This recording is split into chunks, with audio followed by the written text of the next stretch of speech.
Boom, boom, boom, boom.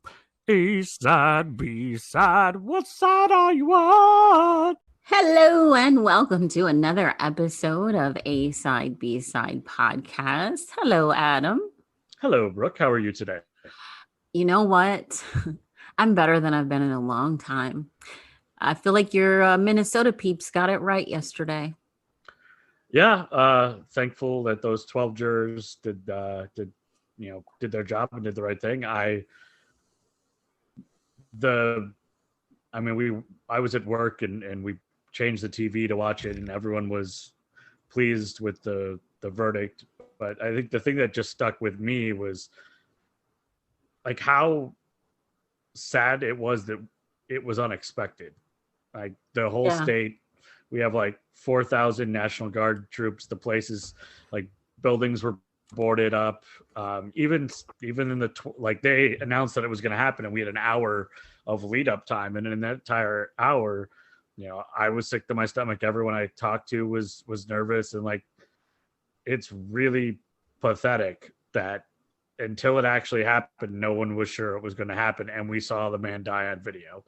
You So know, even that's the thing that even stick with me. even he didn't think it was going to happen. You could tell by his reaction. He did not expect that at all. Like he was Yeah, shocked. Chauvin, you mean, right? Yes. Yeah, Yes. yeah. I I'm glad that it happened. I am embarrassed to say that I'm still surprised that it was all three counts. I'm super pleased and I'm impressed by the job that the prosecution did and the jury did and the judge and everybody. Um, but it really saddens me how I was shocked that it was all three. Yeah. But you know what? There's a video that came out shortly after George Floyd's passing, and it's his daughter on her uncle's shoulders. And she says, "My daddy changed the world." And I saw that video again today, and it's like he did, unfortunately, but at the same time, maybe some change is coming. It's sad that this is what it took for people to finally say, wait a minute now. Yeah. And So, the horrible dose of reality that happens the same day with the young girl in Columbus yeah, within hours of the verdict, or minutes. I don't even sure how I close it think it was. was Just like 30 reminding me of, minutes. yeah, this is a long way from done. And Department of Justice opening a investigation into the Minneapolis Police Department. Hopefully that will. I mean, Minneapolis has a choice. They can either decide to lead the way forward or continue to be a problem. So I hope we decide to find the new way of doing things. We have a long way to go, but yesterday was a good start. Yeah. Um, in other news, Yeah. movie theaters are opening nationwide. And you still Mm-hmm. haven't been yet, right? I still haven't been with there was so much going on the last couple of weeks that movies kind of took a back burner. I'm waiting because I keep trying to reactivate my AMC A list, which is like you pay a monthly fee and then you can go up to 3 movies a week, Mm-hmm. which is I really like. The monthly fee is basically the price of like 1.5 tickets. So if you Uh-huh. go to 2 movies a month, you're ahead.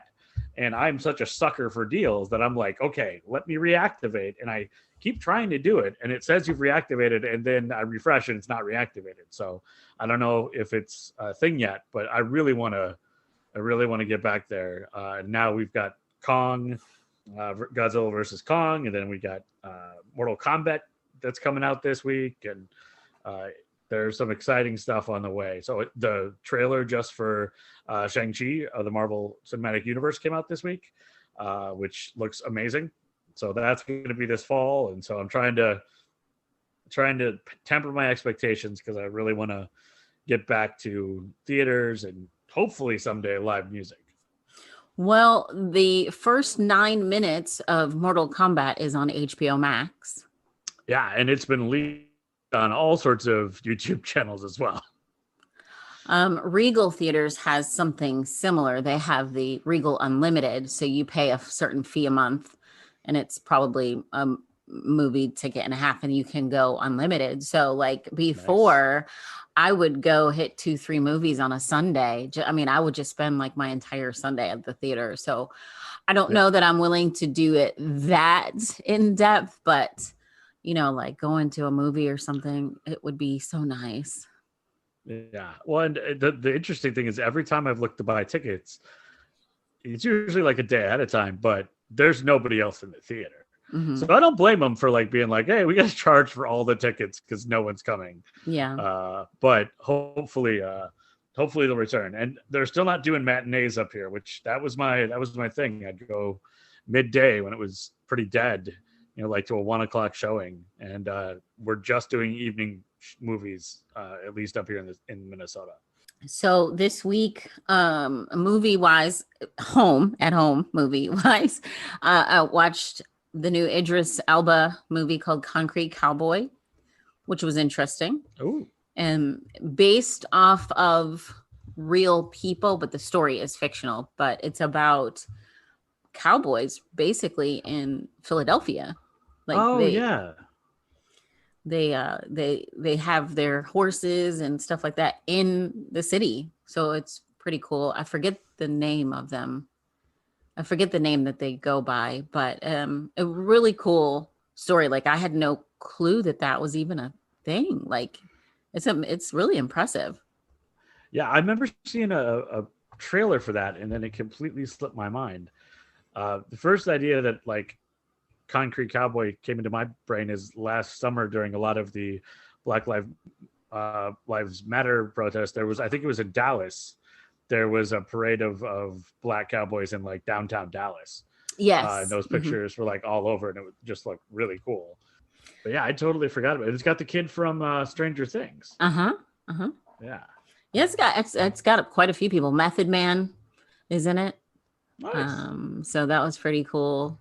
Of course, this is a kind of a different role for Idris. So that was pretty cool. And seeing Idris ride a horse. So if you're a big Idris fan, you get to see him ride a horse. So. Also, HBO Max has a show called Made for Love with Christine Milioti. Know her from How I Met Your Mother. She was also Palm Springs on Hulu with Andy Samberg, Black Mirror. She's been in a bunch of stuff. She's really good. Yeah. But basically, this guy builds his own hub. He's like a tech genius, and he thinks he has created the perfect piece of tech for love. Right. So she's really good in that. Ray Romano is in it. He's had a really interesting career since doing the sitcom thing. Yeah. He's just been like all over the place. It's a really wild role for him. He plays her dad. And her mom, and this is not a spoiler, her mom died when she was younger. I actually started a few weeks ago because they came out with like a couple episodes, and then they made you wait, and then they came out with some more. And then when they came out with the second set of episodes, I like forgot. Then I was like, oh wait, I got to watch that again. But he's a very interesting, weird character in this show. Interesting. Yeah, like it seems like he's definitely been like, well, I'm just going to do some different stuff as opposed to doing like sitcom dad. Like Kevin James just keeps playing, the same kind of characters. Tim Allen, same kind of characters, whereas Ray Romano is like, I'm just going to do a lot of weird, different stuff. Yes, definitely. And who else is in it? There's Kim Wheatley, if you are familiar with the comedian Kim Wheatley, she's in this. And Billy Magnuson. Is it Magnuson? Yes. He actually plays the tech genius. Oh. Mm-hmm. Oh, and we've talked about her before. She was in the show with Hugh Grant and Nicole Kidman. I can't think of the name of that at the moment. I'm drawing a blank, but Noma Dumezweni is her name. Noma Dumezweni. And she plays a really interesting scientist in this. So That's something to check out. The Undoing. The Undoing, yes, that's it. Yeah. Okay. And then if you're looking for something silly and fun, at the very beginning of the pandemic, The Circle was on Netflix. The first season of The Circle. Yeah. Bunch of people living in an apartment. They're not allowed to see each other. They're not allowed to communicate except through the Circle's communication system, which is basically text messages, but through like any of their computer screens or TV screens in their apartment. So season 2 is now out. So that'll be interesting to see how that goes. Yeah. And then of course, Falcon and Winter Soldier. And let me tell you how timely was, and I know it wasn't planned, but how timely was this most recent episode that aired before the trial. Oh yeah. With Cap and the new Cap and going to the trial. That and finding out about the former super soldier. Yeah. I'm trying to think of the character's name. Isaiah. Isaiah Bradley. Yeah. Yeah. No, they. It's interesting because I know that the whole series was supposed to be out before WandaVision, and then they delayed it because they had to do a bunch of edits and people have thought it was because there was a plot involving a viral disease, like a viral virus in the camps and things, and Disney was like, that's too close to home. But there's still a lot of stuff that is very poignant to current events and time and place, and a lot of questions about how we perceive history. And it's interesting because I'd never read the miniseries that brings Isaiah Bradley into the fold, but it's definitely made me want to go check it out. I gotta say I'm really impressed with the way that Marvel handles it. So I will. I'm just impressed with Marvel, period. And Marvel seems to have always kind of been ahead of the curve with being progressive. Yeah, and will definitely. Or should I say the comics? Not like the movies, but I mean, of course, the movies too, because they're based on the comics. But like Stan Lee and. Definitely been an area where things could be explored probably before they could elsewhere, because it was drawings as opposed to real people. Maybe that gave them some leeway. Like, you think of all the topics that the Simpsons have been able to tackle, or South Park, that you just wouldn't see tackled elsewhere, and it's almost like you kind of get a layer of distance so you can try some new things when you're dealing with art like that instead of people. But yeah, Marvel's done a really, really good job especially over the last 20 years of creating new history and getting away from just some of the stark, not a pun on Tony.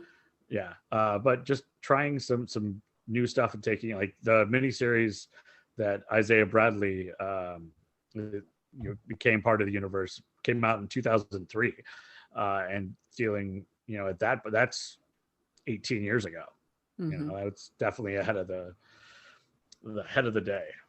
Well, I highly recommend it. I think it's great. It is very up to the movie level of entertainment. They don't hold back. So yeah, I've been very much impressed, and I think this whole phase 4, they clearly are pushing the envelope. They're not just like, it would have been real easy to make a bunch of just clear-cut superhero movies again, but with WandaVision, I mean, definitely you can ask yourself who the real villain is there, and we're seeing a lot of gray area in Falcon and the Winter Soldier.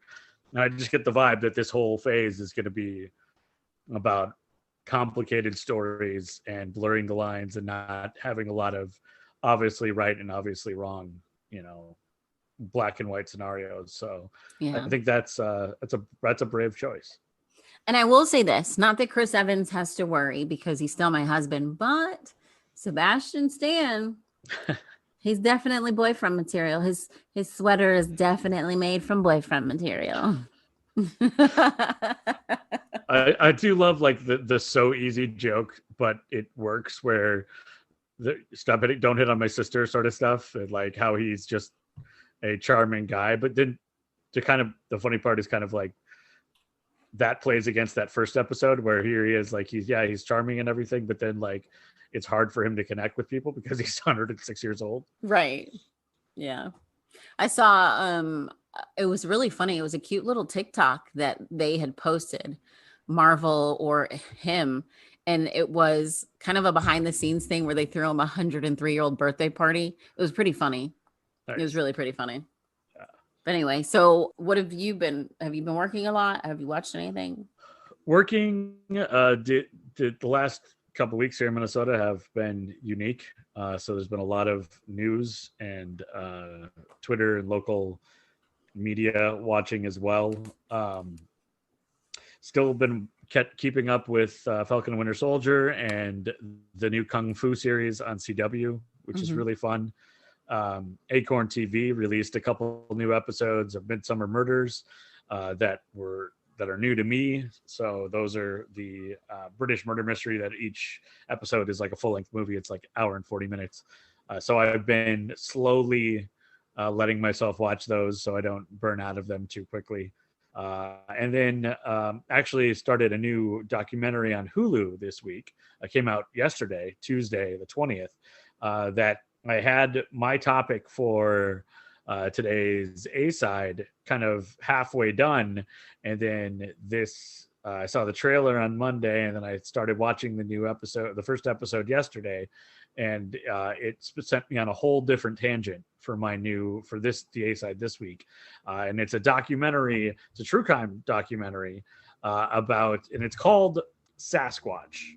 Oh yeah. But it's, it's about Sasquatch kind of, but it's more about this story that the documentarian first heard way like 27 years ago that really doesn't in his mind didn't get a lot of press, and so he kind of investigates that story. I'm only like halfway through the first episode, so I don't know which direction it's going to go, more true crime or more Sasquatch hunting, but definitely there's some things that they do when he's telling flashbacks and stuff with illustrations that are sort of a neat little thing so far. So I'm interested to see how that goes, but it's definitely got sort of this could be a viral thing, like a Tiger King, or it could completely fly under the radar and nobody will watch it, and it'll become like a meme like Ancient Aliens on the History Channel. Well, speaking of Tiger King, there's not one but two like miniseries about Tiger King coming. Yeah, and isn't there like a comedy movie or something?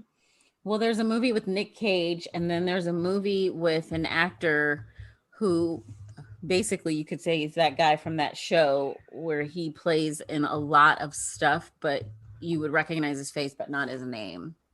Okay. So yeah, so Kate McKinnon. Yeah, she's going to be Carol Baskin. Yeah, she's going to be Carol Baskin in that one. That one is signed on for Peacock, but there's no real release date yet. Yeah. All right. So are you ready to jump on into things? Yeah. Am I starting today? Nope, it's me. Oh, okay. Good. I'm ready, but I was like, wait a second. I can't remember if this is an odd or an even day.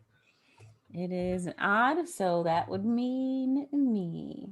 Have you ever thought to yourself, man, I sure would like to make a podcast. I've got so much to say about blank. Well, if you haven't heard about Anchor, you really should. It is the easiest way to make a podcast, and it's absolutely free. All right, I'm going to tell you why it's so easy. Okay, so with Anchor, there's creation tools that allows you to record and edit your podcast right from your phone or computer. Anchor will distribute your podcast for you so it can be heard on Spotify, Apple Podcasts, and many others. And you can even make money from your podcast with no minimum listenership. It's everything you need to make a podcast in one place. Trust me, I'm so excited about this. You can be too. Download the free Anchor app or go to Anchor FM to get started. All right, so this week we have kind of a tag team situation, if you will. You know, normally when you think tag teams, you think wrestling, you think maybe the good guys. This definitely not that. I mean, I think Whoop, there it is, but Well, yeah, there's that too. Yeah. It's not that either. not that either. So And Charles, also the scoop, there it is with the new commercial. it's really not that. So Charles Chai Tat Ing was born in British Hong Kong on December 24th, 1960. His father, Kenneth Ing, was a wealthy executive, and he was a really strict disciplinarian and had a tendency to abuse Charles. Charles's mom was Oi Ping. So Charles, as a teen, developed an obsession with martial arts and fire setting. I don't get the connection. Don't know that they are connected. I mean, I would say that those are two things that a lot of preteen teenage boys get into. Okay. All right. Yeah. I mean, like, that doesn't sound shocking at all. Like, setting things on fire and wanting to be a kung fu master. I think, well, at least in my opinion, most boys have had that phase. So Charles also developed an early addiction to shoplifting, which in a way is a good thing because it actually helps to end his reign of terror, which of course you'll see. Foreshadowing. So Charles was described as a troubled loner, and at the age of 15, he was arrested for shoplifting. As a result, his father sent him to a private boarding school, the Bentham Grammar School in North Yorkshire, England, hoping that it would help clean up his act. It didn't. Spoiler. In fact, he was actually expelled for stealing from classmates, and he was sent back home to Hong Kong. In 1978, at the age of almost 18, Charles moves to the U.S. on a student visa, and he studies at the College of Notre Dame in Belmont, California. But that didn't really last long either. You see, Charles dropped out after his first semester. In 1979, Charles was involved and arrested for a hit and run incident. To avoid prosecution, he joined the Marines. Now, I don't know if you know this or not, but that was a big thing years ago. Like, you could either go to jail or go to the military. I mean, when I was in the military, we would sing cadence about it. It was kind of like a running joke, I guess you could say. You know, it was, go to jail or go to jail or join the army was what we would say. Or, I'm sure in the Marines, it was join the Marines, whatever. Is that something that still happens? I don't believe that is still a thing anymore. No. I mean, that makes sense. No, but, in the 70s or whatever, when they're trying to get their numbers up. Yeah. I believe it was, I don't think they have been doing that since before I went in, but that was a thing that they did years ago. Yeah. I remember, I think like there was maybe the movie Stripes with Bill Murray and John Candy's in it, but I think like maybe that factored into them enrolling at one point. I believe so. Yes. Yeah. It was go to prison or, join the military. Yeah. A lot of people in trouble join the military. Yeah. A true story. My ex-husband, that actually is what made him join the military. And that was just a few years before me. So it did stop. But like I said, I don't think they were still doing it when I went in. Well, he went in like 10 years before me. But So even up till not that long ago. In late 1979, using falsified birth records, claiming that he was born in Bloomington, Indiana, and with the help of a recruiting sergeant, he enlisted in the Marines. That was another thing that used to happen quite a bit. Recruiting agents would help fabricate records. They don't do that anymore. They had to meet those numbers, get that quota. Charles was stationed in Hawaii at the MCAS, Kaneohe Bay, and he began showing signs of anger issues and issues with authority figures while he was there. So I'm not familiar with Marine ranks like I am with the Army because they are different. But Charles was promoted to Lance Corporal within a year, which seems to be pretty impressive. So even despite his anger issues, and I'm sure it helped that he had some college. I know when I went in, they used the whatever college that I had, and they applied it towards my rank. So maybe that helped with him too. You get some credit. You get credit, right?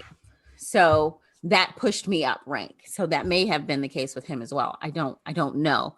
I do know he made Lance Corporal within a year. Like I said, pretty impressive. So even despite his anger issues, he had to have shown potential as a good soldier.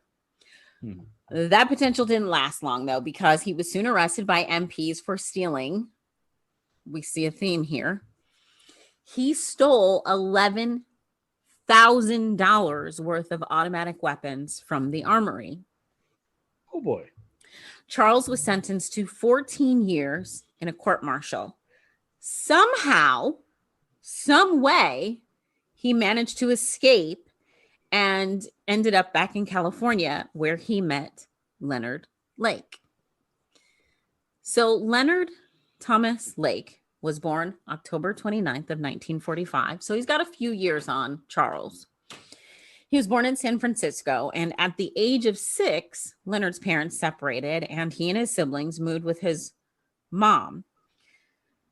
They moved in with his mom's mom, so his grandmother.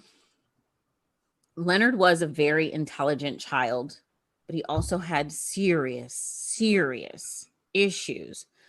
Leonard had a nasty habit that was allegedly encouraged by his grandmother, claiming it was to promote pride in the human body. He would take nude photos of his sisters.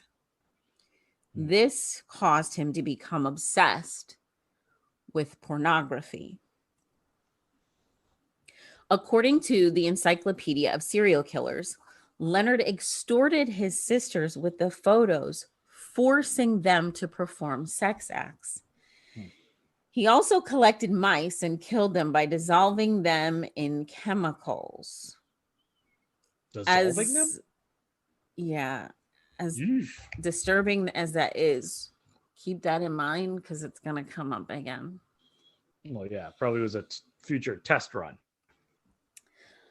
So Leonard attended Balboa High School, and then in 1964, he enlisted in the Marines. Leonard served 2 tours in Vietnam as a radar electronics tech.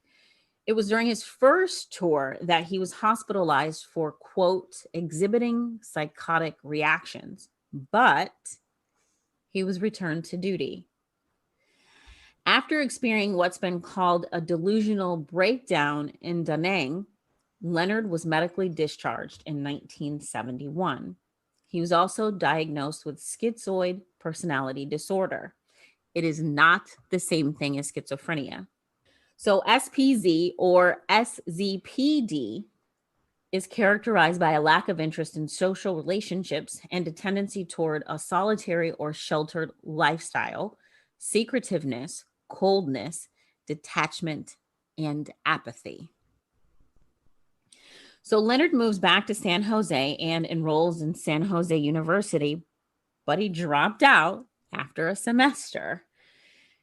He became enamored with the, quote, hippie lifestyle in San Francisco, and more so, he became enamored with the survivalist propaganda. So Leonard moved to a commune. It was a 5,600 acre commune called the Greenfield Ranch, and he moved there in 1977. He moved there and met Clara Lynn Belasas. She was a 25-year-old teacher's aide whom he nicknamed Cricket. The pair married in 1981. Shortly after this is when Charles and Leonard meet.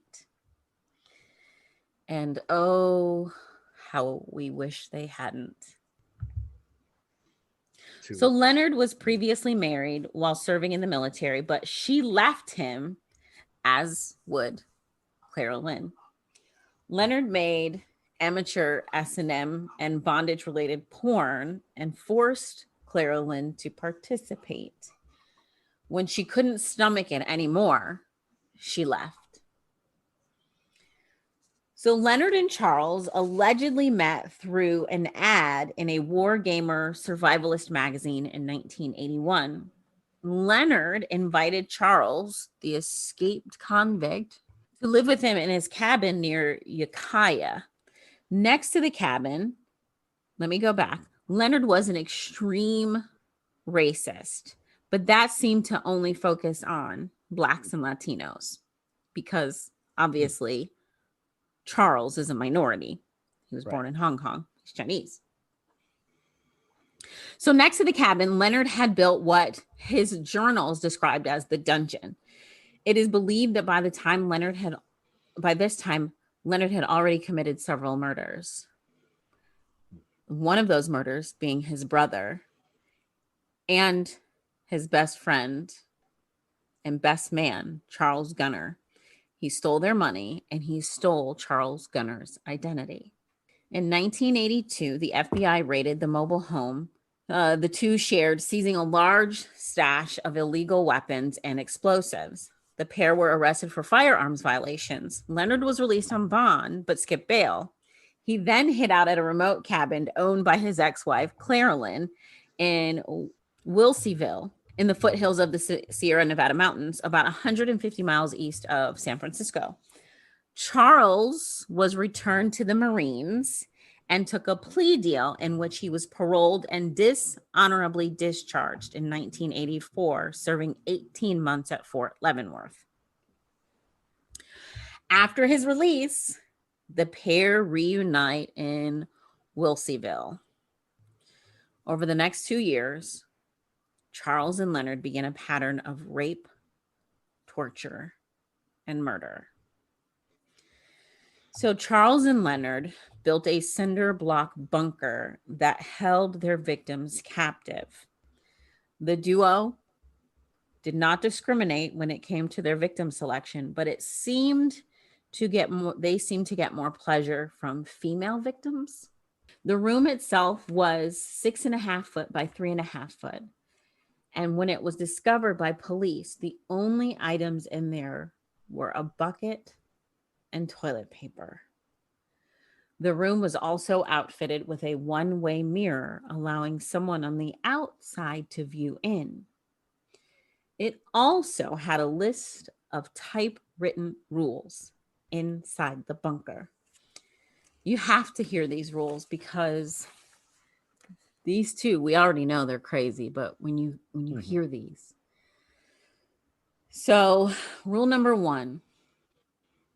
I must always be ready to serve my master. I must be clean, brushed, and made up with my cell neat. Number 2, I must never speak unless spoken to. Unless in bed, I must never look at my master in the eye, but must keep my eyes downcast. Do you think they have a problem with women? A little bit. Yeah. Number 3, I must never show my disrespect either verbally or silently. I must never cross my arms or legs in front of my body or clench my fists. Unless eating, must always keep my lips parted.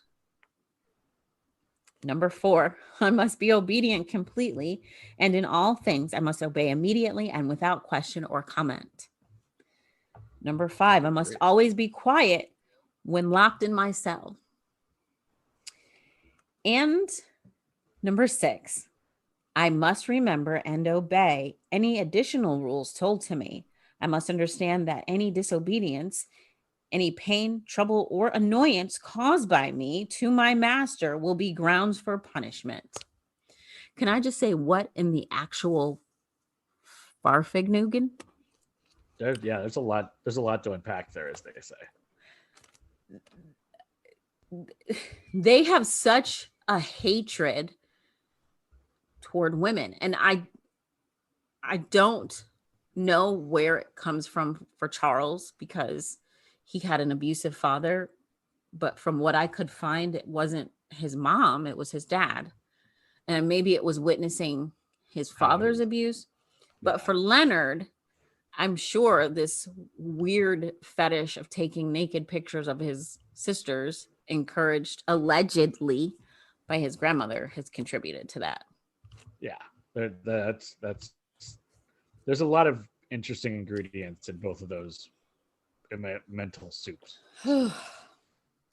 Okay, so before we get into the victims, let's discuss how disgusting and disturbing these two are. So Leonard, who we know had issues with pornography and S&M and bondage, loved videotaping his and Charles's victims as they assaulted and tortured them. One of the videos was played during Charles's trial, and you can see the shock on the crowd's faces when he's heard saying in the video, "You can cry and stuff like the rest of them, but it won't do you any good. We're pretty cold-hearted, so to speak." On at least 2 different occasions, the two kidnapped entire families, each with infant sons. The men and the infants were killed pretty quickly, but the women weren't told that. They were filled with a false hope of seeing their families. They were kept alive for days, sometimes weeks, and forced to participate in sex acts. The exact number of Charles and Leonard's victims is unknown, but thought to be as high as 35.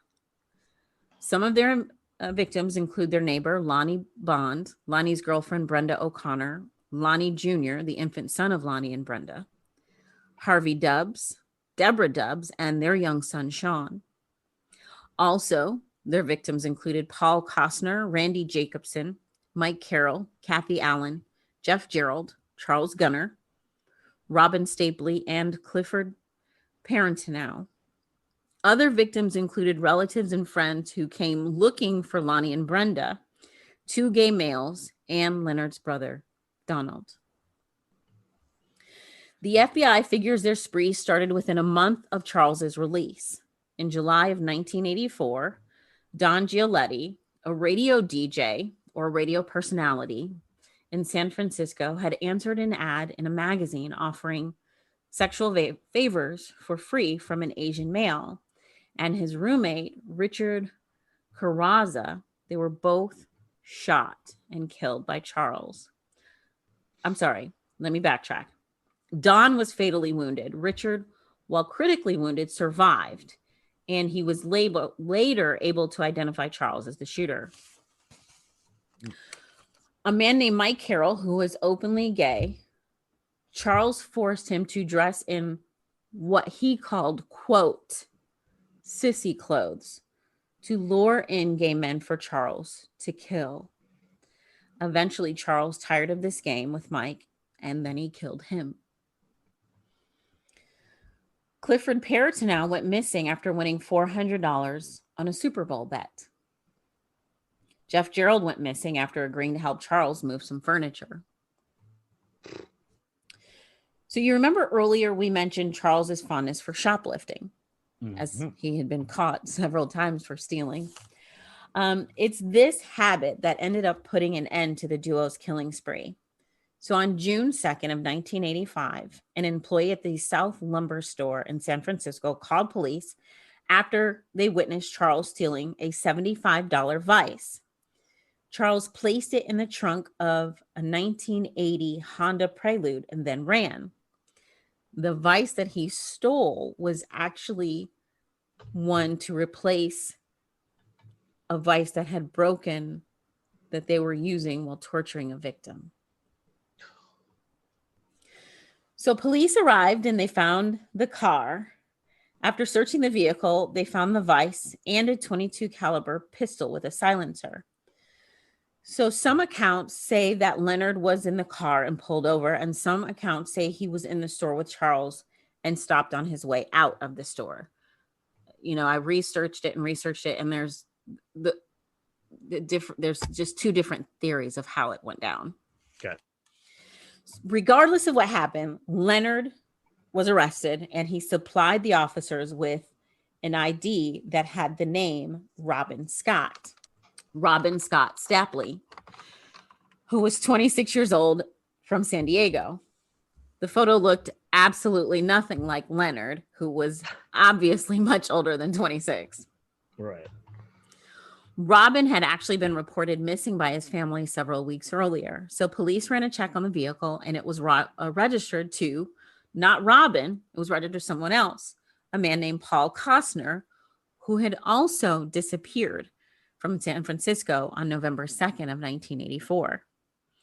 He went to show the car to someone interested in purchasing it and was never seen again. The license plate, so we've got an ID and a car. Now, the license plate on the car actually comes back to another missing person, a man named Lonnie Bond.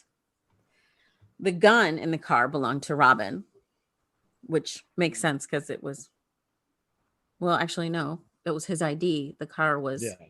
So, okay. Well, somebody else was Costner's, and then we had somebody else. And then we got Lonnie Bond. So, yeah, it's just like the mother lode of clues. Yeah. So while in custody, Leonard told authorities his real name, because remember, he had given them the name Robin Stapley. So in custody, he tells them his real name is Leonard Lake. And he offered up a statement about the gun.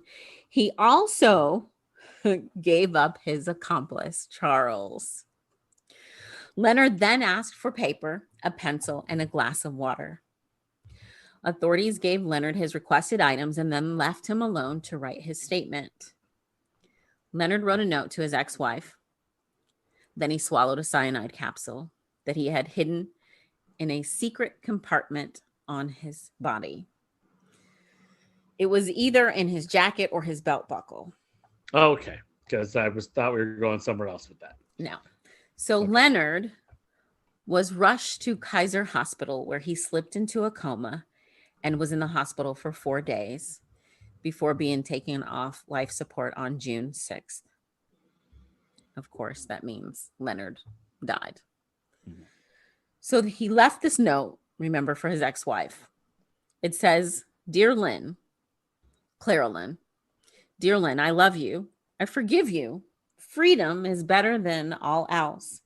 I'm sorry, Mom, Patty, and all. I'm sorry for all the trouble. Love, Leonard." So police go back and look at this Honda, and they discover a bullet hole in the car's roof with blood splatter and a stun gun and several unspent bullets.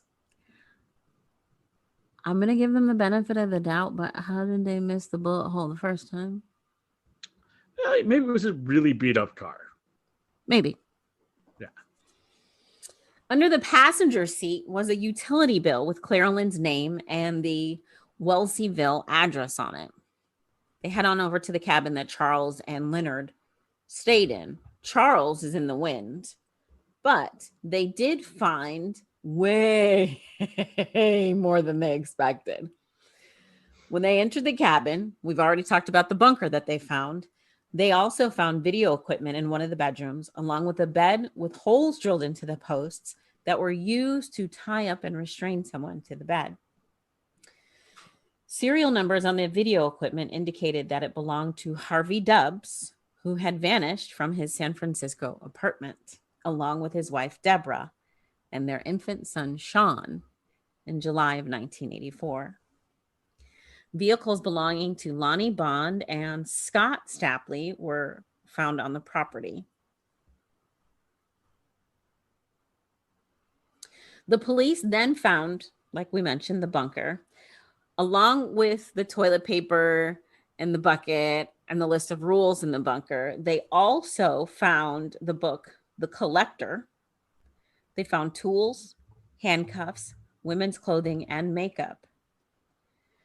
Posted on the wall next to the rules, or alongside the rule, there were photos of 21 different women, some of them completely nude.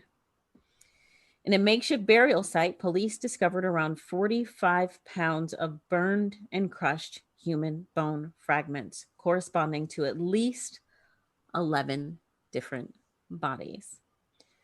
Now, I mentioned the book, The Collector, and the reason this is important is it's a book by John Foles, and The Collector tells a story of a woman named Miranda who's kidnapped and enslaved by a sexual psychopath. Both men were big fans of the book. So much so, it inspired the name Operation Miranda, which is what they named their crime spree. Wow. Another fan of the book was serial killer Christopher Wilder, who killed 8 women in the 80s. So this is not a good book. Okay. Yeah. Let's not check it out. Don't look that one up on Amazon. Right. Folks. Let's leave that one alone. Authorities also discovered a hand-drawn treasure map that led them to 2 5-gallon buckets that had been buried. One of the buckets contained envelopes with the names and IDs of the victims, suggesting the victim count at least 25. But like I mentioned, they suspect it to be at least 35. Right. The other bucket contained Leonard's handwritten journals from 1983 through 1984 and 2 videotapes that documented the torture of several of their victims. Brenda O'Connor and Deborah Dubbs being 2 of them, who we've mentioned. One of the tapes labeled M Ladies, Charles made the horrific statement that we previously mentioned, "You can cry, but we're pretty cold-hearted." That was to Barbara O'Connor as he cuts her shirt off with a knife. In another part of the tape, a victim named Kathy Allen is seen seated in a chair as Leonard warns her, "If you don't go along with us, we'll probably take you into the bed, tie you down, rape you, shoot you, and bury you." On the other tape, Deborah Dubbs is assaulted so viciously that there's absolutely no way she could have survived that attack. Wow. Now, Charles Ng, you remember, fled the scene and he managed to escape on the run. So after leaving the scene at the... He's good at escaping. He escaped the military. Is. Exactly. So after he leaves the lumberyard, he made his way back to the cabin. He told Clara Lynn that he needed to leave town immediately. Well, she didn't know what was happening, so she drove him to San Francisco International Airport. He jumps on a flight and heads off to Chicago under the name Mike Komodo. Now, you got to remember, this is in the 80s, so it was much easier just to hop on a flight back then. You could just go to the airport, get a ticket, and go. Like, it wasn't, There wasn't all the security that there is today. It's like a plot point in a lot of old movies that you see and you're like, that can't happen. Right, but it could. Like, you could just get on a plane. Yeah. I mean, it was so easy back then, right? So I don't even know that you had to show ID back then to buy. I think you could just walk in and buy a ticket. Yeah, you just smoke on the airplane and right. Yeah, different times, man. Charles then had a friend drive him from. So he hops a flight, ends up in Chicago. He has a friend drive him from Chicago to Detroit, where he then crosses over into Canada. Charles ends up in Calgary, Alberta, Canada, where he lived actually for a little while, completely undetected. He was staying in Fish Creek Provincial Park under the radar until, yet again, he can't stop himself from shoplifting. On July 6th of 1985, after a month on the run, Charles is arrested by the Calgary Police Service after shooting a security guard named Sean Doyle in the hand while Doyle was trying to arrest him for stealing a can of salmon from Hudson's Bay department store. A can of salmon. A can of salmon is what brings this man down. It's like Capone getting caught on tax evasion. Right? A can of salmon brought you down, dude. I love that. Also, can we just talk about the fact that this serial killer can fly to Chicago and just ask a friend to drive him to Canada? Yeah, right? Well, to Detroit. Detroit. From Chicago to Detroit, yeah. It's not like it's not like across town. Like, right? I feel like I have some pretty good friends in the world. I don't know that there are a lot of people I could just show up in town and be like, hey, drive me 6 hours away, please. I mean, and I'm just guessing. I don't know how far Detroit is from Chicago. I should look that up. But it's got to be. It's a substantial drive. Yeah, it's not. I mean, it's. I mean, we're this is the fun part of the internet where we are looking up the drive time. 4 hours and 26 minutes. But still, I mean, that's a 4.5 hour drive. And then they have to drive 4 hours back. Yeah, So that's for 9 them, hours that's of 8 hours. driving. Yeah, 9 hours. Yeah, you're right. 4.5, Like, 9 hours. I think most of us could take a second and be like, how many people would I drive 9 hours for out of the blue? And it's a short list. Yeah. You asked me to drive to Nashville or like past Nashville. I'm like, ooh, really? Yeah, we've all got friends that won't drive across town for dinner. They'll be like, where should we go to eat? And you suggest it, but it's like 15 minutes away. That's on the other side of town. I don't know. Other side of town. Traffic. Yeah. So yes, this guy's got a friend that's like, yeah, let's go to Detroit. So in December of 1985, Charles was charged with shoplifting, assault with a weapon, and possession of a concealed firearm. He was sentenced to 4.5 years in prison. Then, once his sentence in Canada was served, he was extradited back to California in 1991. Wait a second, he got 4.5 years for shoplifting a can of salmon? Well, and also the weapons possession. Weapon. Okay. I was like, dang, Canada. And assault, because remember, he shot the security guard. That's right, he shot. Okay. I was still thinking it was all about a can of salmon. It was, but there was Canada does not play about their salmon, okay?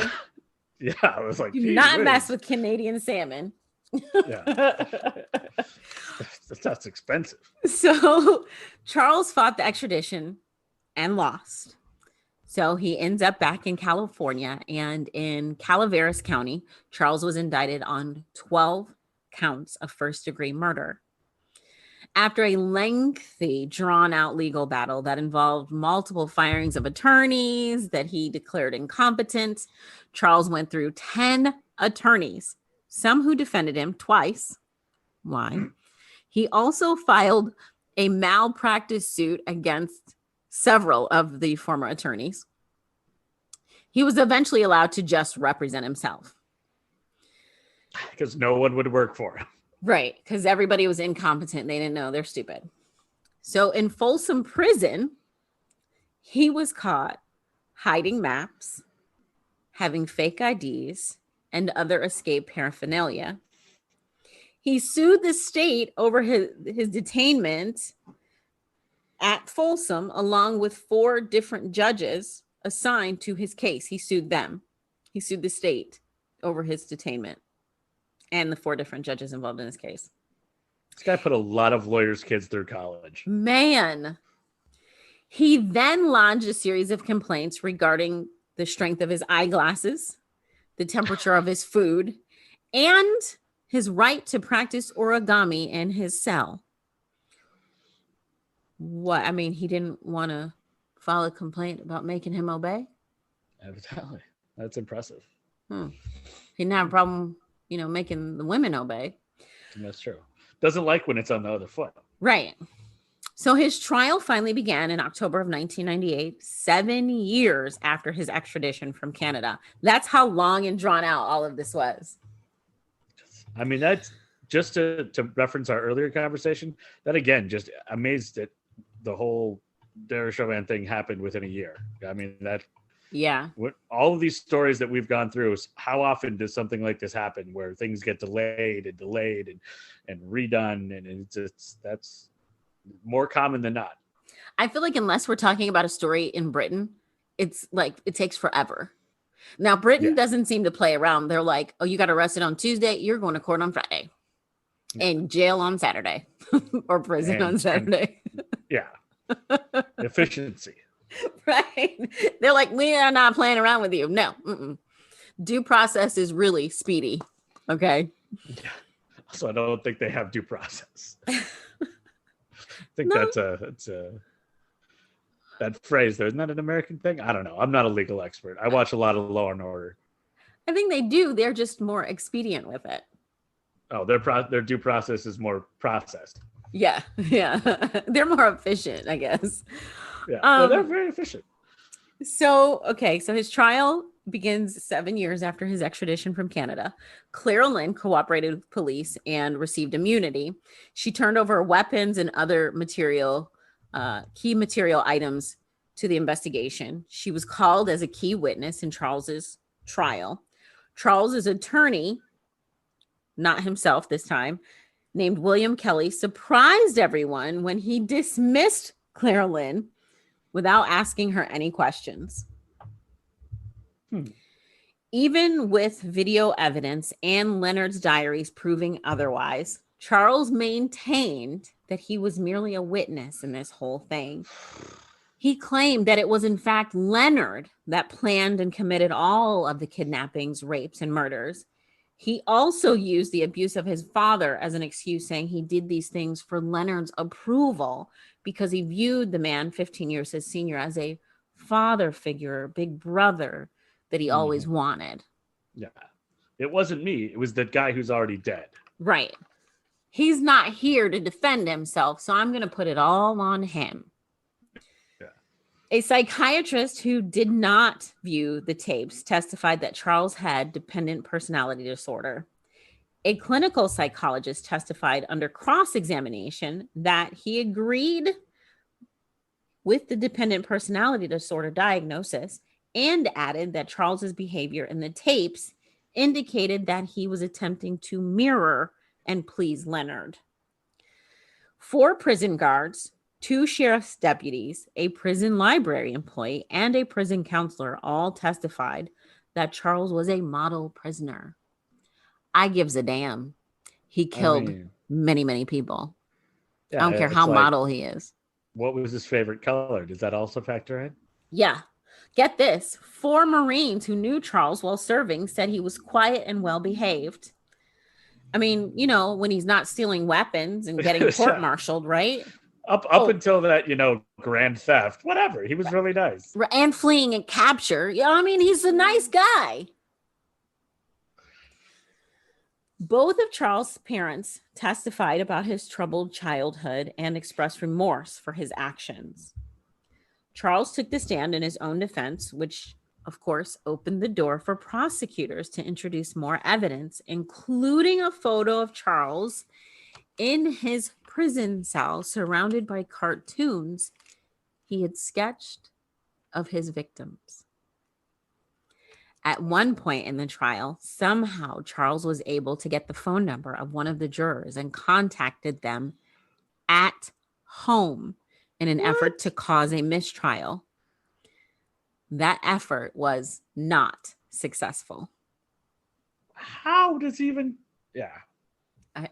Because he's a model prisoner, so they probably allowed him to use a computer or something. Yeah, or a phone book. Right. Yeah, that's still... Wow. So on February 11th of 1999, Charles was convicted of 11 of 12 murders, 6 men, 3 women, and 2 male infants.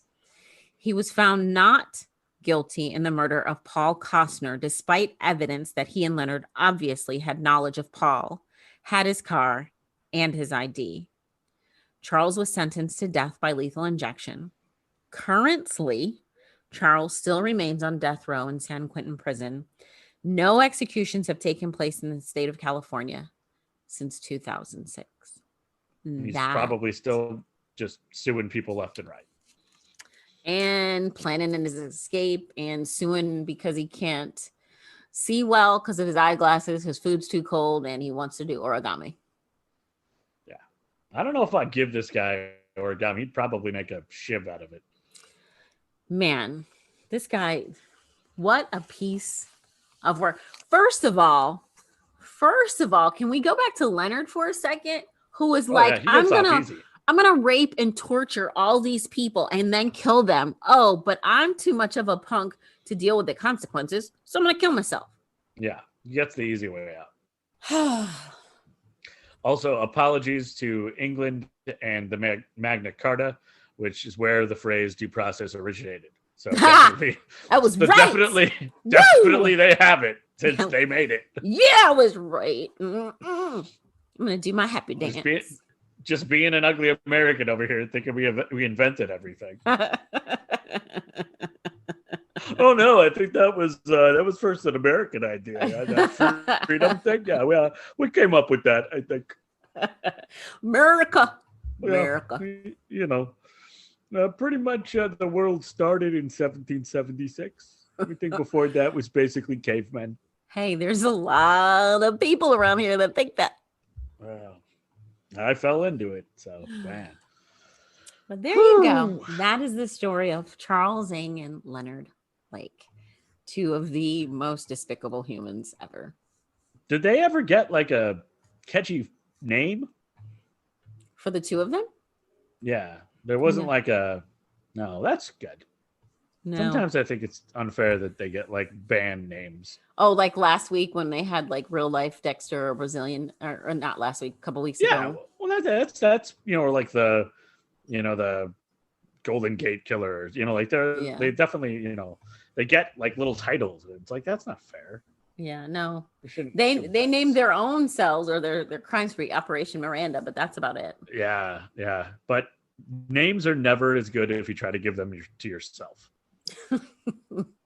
Like nobody gets away with nicknaming themselves. That's true. Unless you're somebody like The Rock. Because you can smell what The Rock is cooking. Yeah. You got a good catchphrase. You're okay. But there you go. That is the B-side.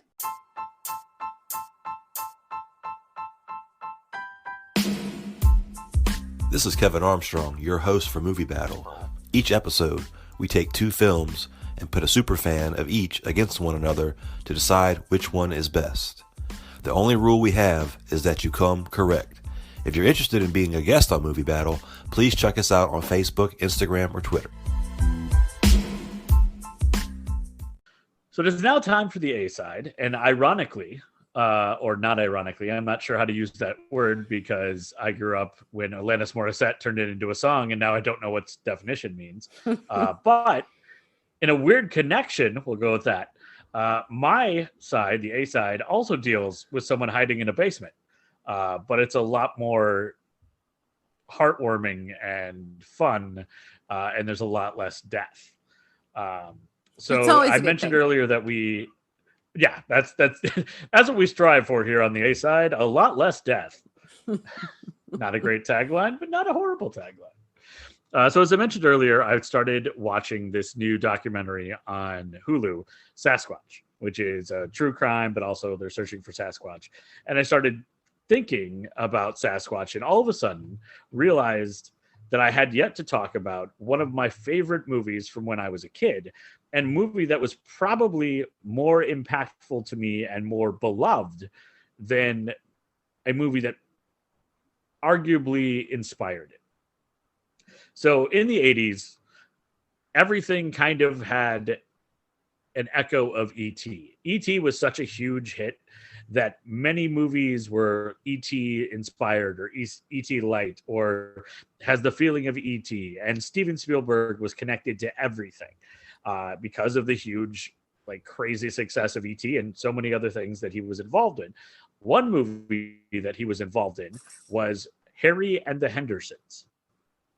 I love that movie. I had totally spaced on Harry and the Hendersons until I started thinking about Sasquatch. It was yet another of the VHS movies that we had as a kid that would get played over and over. One of the greatest family purchases that we ever made was a conversion van in the mid-90s, where early to mid 90s, that had a tiny, I think it was like an 8 to 10 inch TV in the ceiling and a drawer that pulled out and had a VHS player. And we would take these road trips all the way down to visit my grandparents in Arkansas, or to go to Kansas City or Kansas, or to go over to revisit Nebraska where I was born, or even we went to the Black Hills, or over to, visit the Moore family in Wisconsin. Down to Chicago, we went to. We never drove from Chicago to Detroit because we never had anybody ask us. We probably would have done that in the conversion van because it was just the greatest vehicle ever. And we would just watch movies nonstop from the moment we left the driveway to the time we got all the way to Grandma and Grandpa's house or wherever our destination was. Movies were playing nonstop, and one in the rotation was Harry and the Hendersons. Now, if you've never seen Harry and the Hendersons, you might be like, what are you talking about? How is this remotely connected with E.T. and where are you going with this, Adam?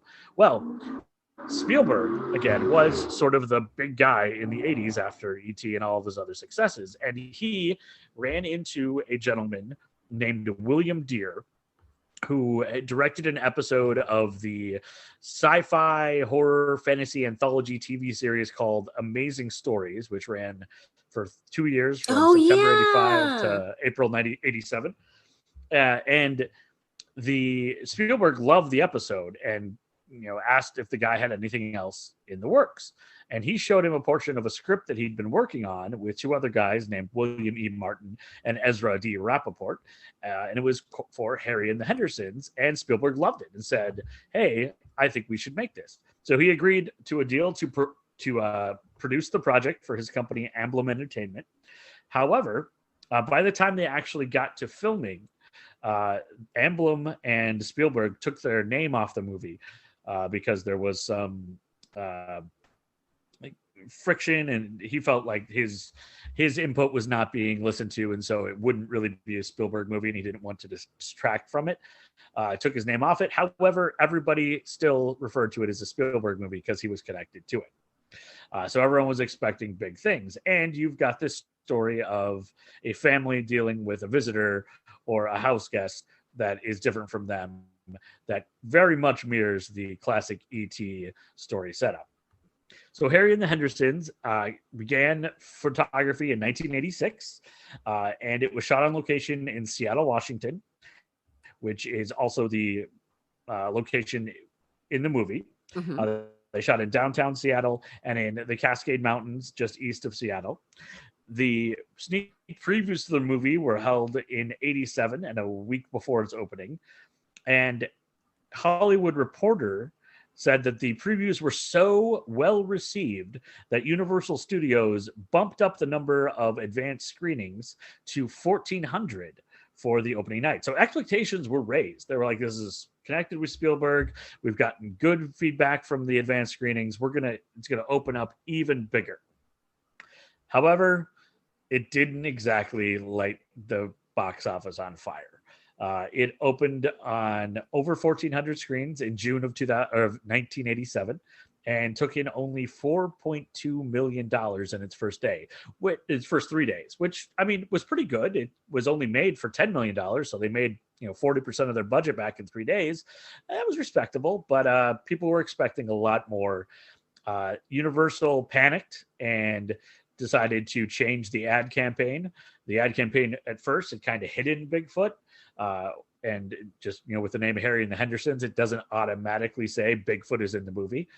So when they released it overseas, they just went sort of sledgehammer with the marketing and said Bigfoot and the Hendersons was the movie. So no one would have any misconceptions about what the movie was actually about. The movie has an amazing cast. One of my favorite actors of all time, John Lithgow, plays the patriarch of the Henderson family. Can we just say John Lithgow is so diverse?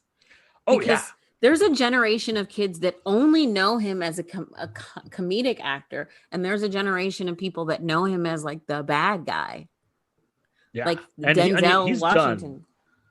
He's done a lot of stuff. Even just recently with like The Crown, where he was nominated for an Emmy. Winston Churchill. Yeah. And one thing I didn't know, and I found out when I was researching Harry and Henderson to John Lithgow, is evidently the character of Fraser Crane on Cheers was developed with him in mind. Really? I didn't know that. They wanted him to play it, and they didn't work out, and so they got Kelsey Grammer. And it worked out very well for both of them. And then Lithgow went on a couple of years later to have Third Rock from the Sun, which highly underrated. And I think it gets lost in some of the great 90s sitcoms. But if you've never watched Third Rock from the Sun, you owe it to yourself. It is hilarious. And Joseph Gordon-Levitt started his career. Mm-hmm. French Stewart, who I don't think has ever truly opened his eyes. He's always sort of squinting. Yes. But it was very, very, very good. Melinda Dillon played his wife, Nancy. She is best known as the mom from A Christmas Story. So to see her in something else definitely throws you off. Kevin Peter Hall was the actor who portrayed Harry, the Bigfoot. He was also the actor who played Predator in the first 2 movies. Yes. And he Kevin died tragically. He did. I believe it was pneumonia related to HIV, I think is what I read. But he was he was actually also married to an actress that was on the show 227. Oh, really? I didn't know that. Yeah. Oh, yeah. He was on the show 227. Mhm. Oh, all right. Fair enough. He was also the only one from the movie cast who would go on to be in the TV series. So Harry and the Hendersons doesn't break the box office, but it does enough that about 4 years after it came out, or 2 years after it came out, in 1991, it launched a 3-season run as a sitcom, which I think many people may remember that a little bit more than the movie itself. The movie also had a ton of other talented people. Don Amici, who was in Batteries Not Included. No, he was not in Batteries Not Included. That I always forget. He was in Cocoon. Mm-hmm. He plays Dr. Wallace Wrightwood, a Bigfoot expert. David Suchet, who is also known as Sir David Suchet, who is best known probably as the portraying Hercule Poirot in a ton of murder mystery movies. One of Agatha Christie's characters. He's probably the modern equivalent, but now what's his name? Kenneth Branagh has taken over the role in the movies most recently. But his Poirot is a ton of episodes. And we also had M. Emmett Walsh, who is he's like another one of that guys from that thing. He always is playing a coach or a dad or an uncle or a grizzly old guy. He played John Lithgow's father in the movie, who runs the sporting goods store, the hunting store, I should say. And the irony is, in a classic Hollywood fashion, M. Emmett Walsh is only 10 years older than John Lithgow. Wow. But in Hollywood, ages don't matter because that happens all the time. Or it's usually like the lead actor is in his 60s and his love interest is in her 20s. Mm-hmm. But often you'll have father, sons, or parent and child relationships where the two actors couldn't possibly be related to each other in real life, much like the youngest of the Golden Girls played the oldest character. Did I lose you? Sorry, I was looking at something on Kevin Peterhall. Forgive me. Oh, that's okay. He was That's okay. 7 feet 2.5 inches. Yeah, dude was a big dude. Sorry. And I mean it's interesting because you think of, and this is just sort of an offshoot, but like those people that you had very tall people who could play costume characters, and then very short people who would play costume characters, and how much of that has changed when it used to be them in, like a mascot suit, basically, to now you've got actors that may not be those sizes. Like Mark Ruffalo is not 7 feet tall. Right? Not even close. If the Avengers movies had been, made 30 years ago, 40 years ago, they probably would have had a 7 foot tall guy in a suit playing him instead. Now it's all CGI. Yeah. So it's interesting to see how those actors have had their roles change with the advent of CGI, and if that's really impacted things. So, because I mean, like even in Lord of the Rings, you look at, Elijah Wood is not super tall, but he's certainly not as short as a Hobbit. Right. So, none of those actors, they were all, regular size actors. I mean, shorter size, but certainly not like Warwick Davis height. So it's interesting to see how that would have changed. So Harry and the Hendersons tells the story of a family that's out on a camping trip, and on the way home, they hit Bigfoot with their car, think he's dead, put him on top of their car, take him home, and then find out later that he has been brought to suburbia and is very much alive. And the hilarity that ensues, or the hijinks. It was the first movie that I ever remember, or the first time in my life that I ever remember anyone talking about being a vegetarian was in Harry and the Henderson, and the idea of Harry being upset about them eating animals. And for me, that was kind of eye-opening, because I never, and that was the only time that I ever had heard of anybody being a vegetarian when I was a young kid. So right. Sort of unique that I learned that from Bigfoot. But I don't know where to go with that. That was just a strange offshoot. Just a side note. Yeah. The absolute star of the movie is Lithgow, who carries most scenes. And it's one of those, it's like, it might be the movie that you want people to see some of his range, because he, deals with anger and comedy and physical comedy and shows emotion and heartfeltness and connects with, this, Kevin Peter Hall never says, Kevin Peter Hall never gets to say a word. Like, he plays the character. The character itself only says one word and it's dubbed over. So you've got this entire film that is dealing with one character that is expressing everything non-verbally. And what Lithgow and many of the other actors rise to the occasion is they also express themselves very well non-verbally.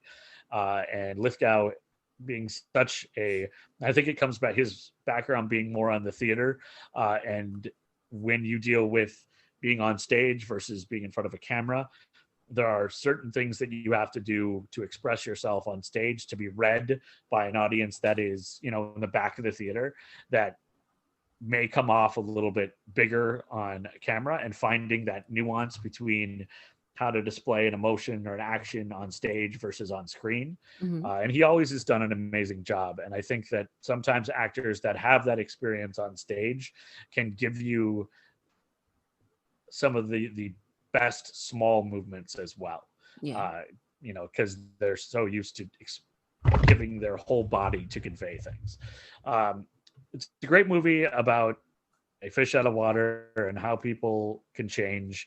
And Harry, of course, there's the physical comedy of breaking staircases and opening up the refrigerator by tearing the door off. And there's, subplots about, conservation a little bit. And of course, the not eating meat and the killing of animals. But more than anything, it's just a great character study of a father who is kind of going through the entire range of emotions, who first sees Harry as a way to become famous, then wants to protect him, then tries to send him away.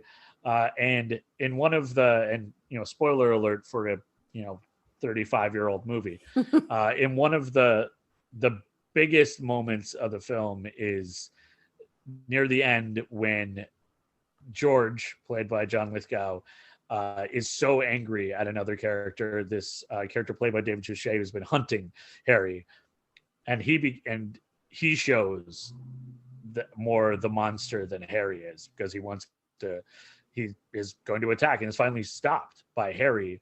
And it's a nice, it's a sort of a sledgehammer moment, but as a kid, it was very clear. It was like, hey, here is the supposed monster showing compassion, and the real monster being the supposed human.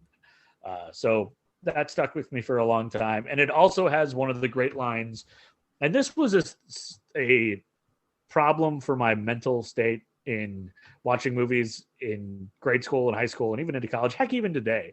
I always assume there's going to be a sequel. So in movies where they like have a line or something that sets up the sequel, I set myself up for like looking for the sequel. And I remember even asking my parents if this movie, like there was a sequel to Harry and the Hendersons, because towards the end, after Harry leaves, and there's the great moment, again, spoiler alert, where you see Harry walk into the woods, and then like there are other Sasquatches, what appears to be his family is there too. And you're like, oh, this isn't just, one Sasquatch living in the woods. Don Amici turns and asks David Suchet's character what he will do next. And LaFleur, David Suchet, says, I don't know. There's always Loch Ness. So I, in my, grade school, middle school brain, immediately turned to my parents and was like, hey, can we rent the Loch Ness Monster Hendersons movie? And unfortunately, that movie never came to be. Oh, yeah. So don't look for Loch Ness and the Hendersons. But if you are interested and want to check it out, I believe Harry and the Hendersons is available on Amazon Prime. And you can find it on Amazon itself if you want to buy one of those old school things like a DVD. It has horrible ratings on both IMDb at 5.6 stars out of 10 and Rotten Tomatoes at 41%. However, on the A-side scale, I would give it a 8 for enjoyability and a 9 for watching an incredible performance by John Lithgow. I am going to go with you on, say, on the B side of the A side. I don't know, because it's not the A side. You know what I'm trying to say. I agree with you. Yeah. It's a very good movie. It's entertaining. It was one of my favorites growing up. I love it. Yeah. And I mean, I was thinking back, it's got some tense themes for like kids to be watching it, you know, and I remember probably like 7, 8 years old when first time I saw it, you know, they're talking about hunting and animals. And I wonder if my parents really realized how much was going on there. But Well, it's only now they PG, do. so couldn't have been that intense. I feel like the PG scale has changed over time, though. Like stuff that Oh, was yeah. PG when we were kids definitely would not be PG these days. Oh yeah, no, the Harry and the Hendersons would be a G-rated movie. Easy. You think so? I think so, yeah. Not PG-13? Because it's I think it's slid the other way. Okay. Like I know, like R-rated movies in the 80s, some of those would be PG-13 now. Okay. Not all of them. I mean, Lethal Weapon ain't getting a PG-13. Well, it might. I don't know.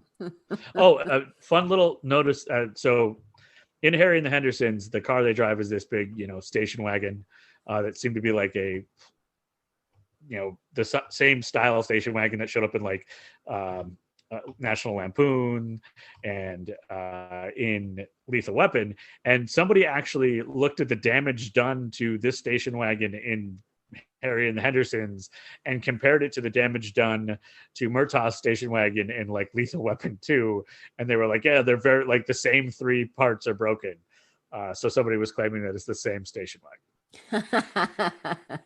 Which, I mean, if I ever get to the point where I'm breaking down, is this the same, you know, station vehicle from 2 different movies because they're using the same 3 places it gets injured, and I break that down on film, then clearly I've won the lottery because I have nothing else to do with it. Right. Another interesting side note. So Kevin Peter Hall. Mm-hmm. And I mentioned his wife was on 227. She was also on Sesame Street. Oh. And maybe that's where he kind of got his love for big puppets, you know, because he was tall and maybe he was like, oh, Big Bird or whatever. I don't know. Yeah. Wouldn't that be cool though? Who was his wife? Elena Reed Hall. Yep. Yeah. There you go. Oh yeah. Yeah, Olivia from Sesame Street. Yeah. Yeah. So old school Sesame Street peeps, you know exactly who she is, especially when you see her face. Yeah. Yeah. As soon as I saw her face, I'm like, oh yeah. Mm-hmm. Wow. I don't think he ever appeared like on Sesame Street or anything. I just thought that was cool that she was on Sesame Street and then he played big characters like that. So. Yeah. Well, I mean, it would have been perfect for Big Bird. Yeah. I know, right? I know. Wow. So she played Olivia on Sesame Street, and then she was in the 1999 movie Cruel Intentions. Man, I've taken you down a rabbit hole, haven't I? Wow. I was gonna say, like, that is a strange connection because those 2 movies, very different places in Adam's mind. Oh man. All right. So is that the A side? That is the A side, yeah. Awesome. All right. If you haven't seen it, I created a little t-shirt for the puppers. Mm-hmm. It's not on the website yet, but if the demand is there, it will be on the website. So just let me know. Also, if you have any stories for Adam or myself, you know, if you've got a crime or if you got a movie you want talked about, research, let us know. You can email us. What'd you laugh for? I just coughed. Oh, Sorry. okay. I thought you were like research. Ha! No. I swallowed wrong. I swear. And then I was trying to do like the don't make it obvious thing. And then I was just like, Like I'm research. that sounded way worse. Research, who knows that? I did send over my links today. I did. Yes, I saw them. You can email us at asidebsidepodcasts@gmail.com. You can also support the podcast, and you can buy us a coffee. It's buymeacoffee.com/asidebsidepod. You can always check out our website. We post all of our sources and photos on our website. It's asidebsidepodcast.square.site. We do have the socials. We've got Facebook, we've got Twitter, we've got Instagram, and we would absolutely love it if you would head on over to Apple and give us a rating or a review. Yeah, and we're on YouTube as well, and you can like and rate us there, as well as all of your other podcasting locations. Pretty much anywhere you get a podcast, you can find us. And we'd love to hear from you. We would absolutely love it. So there you go. All right. That is another episode of A Side, B Side Podcast. Thanks, Adam. Thanks, Brooke. See you later. As always, thank you for listening to A Side, B Side Podcast. If you enjoy the show, please, if you don't mind, head on over to Apple and leave us a rating or a review. And if you'd like to continue to support the podcast, you can do so by heading on over to Patreon, or you can buy us a coffee, as well as buying merch on our website, asidebsidepodcast.square.site. From Adam and I at A Side, B Side Podcast, please remember to wear your mask, social distance if you're around people that don't live in your household, and just be safe and happy. Thanks again from us here at A Side, B Side Podcast.